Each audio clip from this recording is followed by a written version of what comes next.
In the 2 years since musician turned politician Bobi Wine announced his candidacy for the Ugandan presidency, he has faced constant persecution at the hands of the ruling party. Wine says he and many of his supporters have been abducted, brutally beaten and violently arrested by security forces since he began inspiring a movement to unseat President Yoweri Museveni, who has been in power for more than 30 years. Mr. Museveni has been accused of attacking the press, allowing police brutality and arresting rivals to maintain power. Still, Bobi Wine has continued to push for reform despite losing the presidential election in January. This week, Wine reported that yet again, security forces had surrounded his home, violently arrested staffers and confiscated his phone, preventing him from campaigning for an opposition figure in a local by-election. Wine was released from house arrest on Thursday. Time now for the exchange and a chance for you to hear more from Bobi Wine himself. Earlier, I spoke to Wine about his latest house arrest. I want you to listen to what he had to say. So just walk us through, A, what happened on Tuesday, B, where are you now? Are you safe?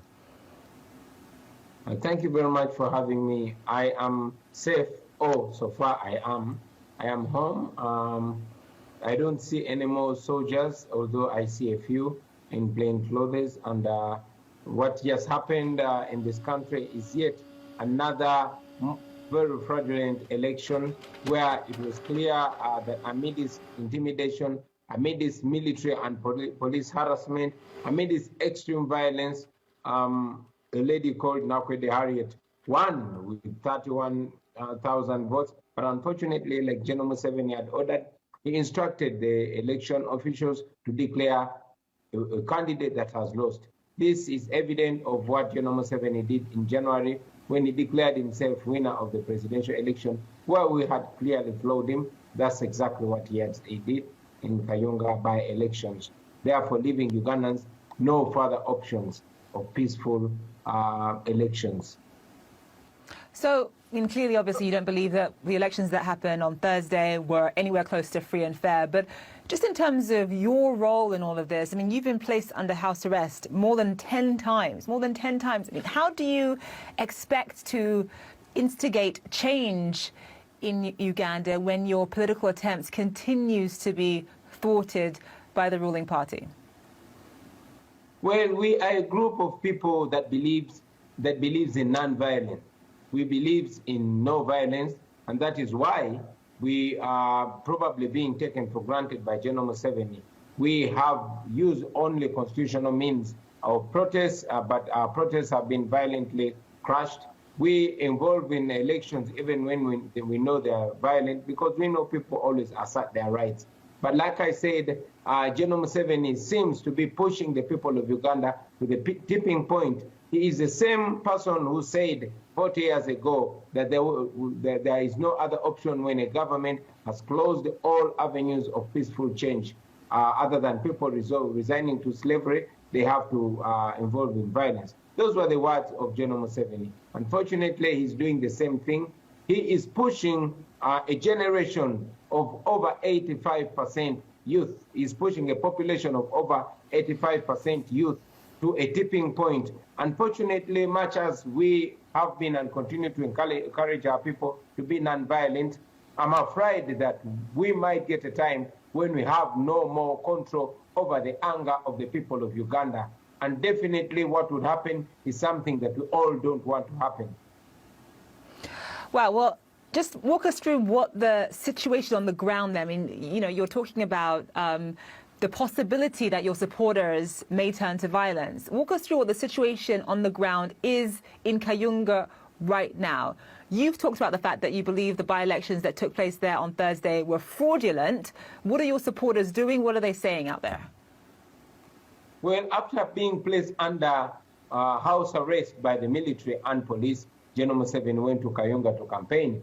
I did not campaign, but I used social media to send messages of vigilance, messages of turning up in huge numbers to go and vote. And indeed, people turned up in large numbers amid this intimidation, amid this harassment, and they voted. And indeed, many of them guarded the vote, not forgetting that quite a number of members of parliament councillors, mayors, and other leaders from the National Unity Platform Party had gone to guard the vote and supervise. They have all been rounded up and arrested. And up to now, those honorable members are still in prison. We are informed that people in Kayunga have tried to protest, but because there's a whole lot of military deployment in the district to intimidate and crush people and silence them, they've been held back. Unfortunately, people are being pushed to violence, like I said, although we don't support violence. Unfortunately, General Museveni seems to be pushing them only into that direction. So you're saying that some of your supporters may be pushed to violence. Your supporters, though, Bobi, have been incredibly loyal to you throughout this whole process. Throughout the last 2 years, they've been willing to be beaten, arrested, imprisoned, etc. What is your message to them about why they should continue to fight for change in Uganda? My message has always been and continues to be that we are non-violent because we know violence only begets violence. We have been encouraging our people to involve only in non-violent and legal methods of seeking change, and that includes peaceful protests, which peaceful protests have been crushed with outright violence. Now, we have been encouraging our people to get involved in elections, and we've been involved in elections, of course, amidst a lot of fraud and amidst a lot of violence. Now, like I mentioned, I'm afraid that we are running out of options. I'm running out of convincing words to hold our people back. And there might be a time when the people of Uganda are overtaken by their anger and it runs out of our control. So it is in the interest of General Museveni and the people of Uganda that he respects the law. But again, I must say that it is in the interest of the world with development partners not to continue supporting such fraud in Uganda.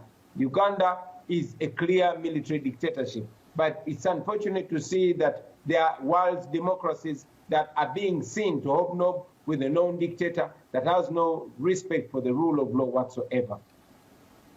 Right, because one of the reasons why Museveni is still in power is because of economic aid that flows into Uganda continuously from the West, particularly from the United States. I mean, what message do you have for President Biden in all this? Well, my message to President Biden is that Uganda appreciates the relationship that we have with America. But we would really appreciate to see that the United States, a respectable democracy, is not seen as a partner in crime with the military dictatorship in Uganda. While we share values, while we share aspirations of human rights, of democracy, of the rule of law, that should be the judging point. It should be the marking scheme. It should be made a precondition of cooperation. Otherwise, it will be a partnership in crime. It will be a partnership in oppression.